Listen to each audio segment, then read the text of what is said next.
Anyone familiar with stories about Jesus has probably heard of the Pharisees. But who were they? And why did they dislike Jesus?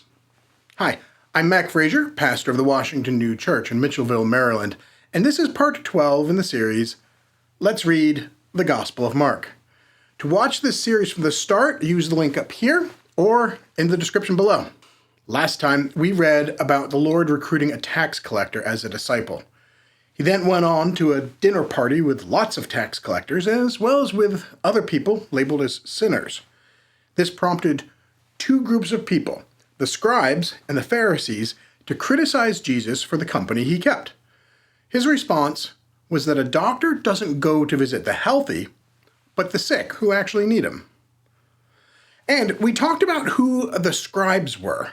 They were like lawyers, experts in interpreting all the rules, guidelines, and commandments in the Hebrew Scriptures. But who were these Pharisees?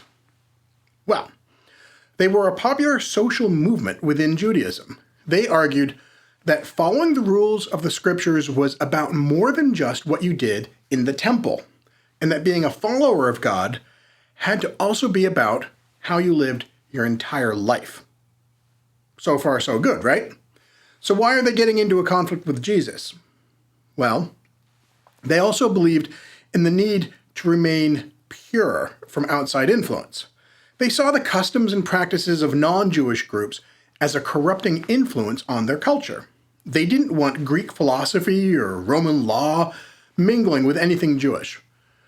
Tax collectors were locals who were working for the Roman government, and so were the epitome of outside or Gentile corruption of the Jewish people.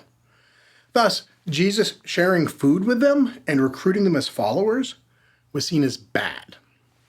So, with that, let's pick it up where we left off with Mark chapter 2, verses 18 through 22. Now, John's disciples and the Pharisees were fasting, and people came and said to him, "Why do John's disciples and the disciples of the Pharisees fast, but your disciples do not fast?"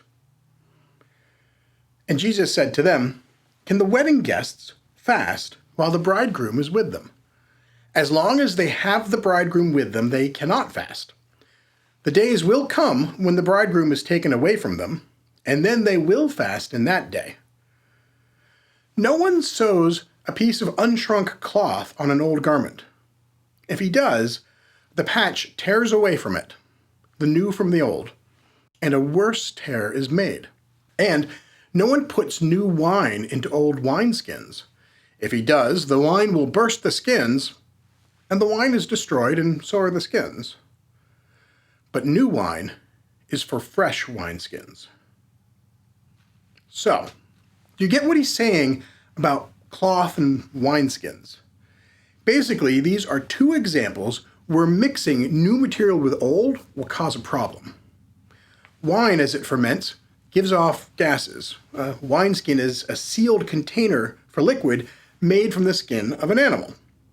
A new wineskin is more elastic than an old one and can handle the pressure from the expanding gases without splitting. Likewise, cloth will shrink a little bit the first time you wash it.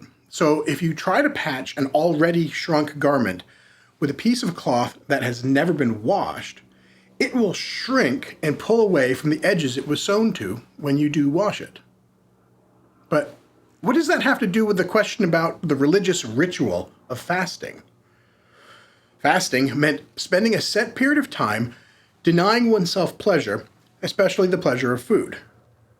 The followers of both John the Baptist and of the Pharisees practiced it. But the followers of Jesus didn't, and people wanted to know why. His answer was that he was creating something completely new and different from what any other follower of their religion had known before. That meant that his new teachings would require new customs to go along with them. Also, he called himself the bridegroom. What was that about? Good question. We'll just have to keep reading and see. For now, let's close by saying the Lord's Prayer. Our Father, who art in the heavens, hallowed be thy name.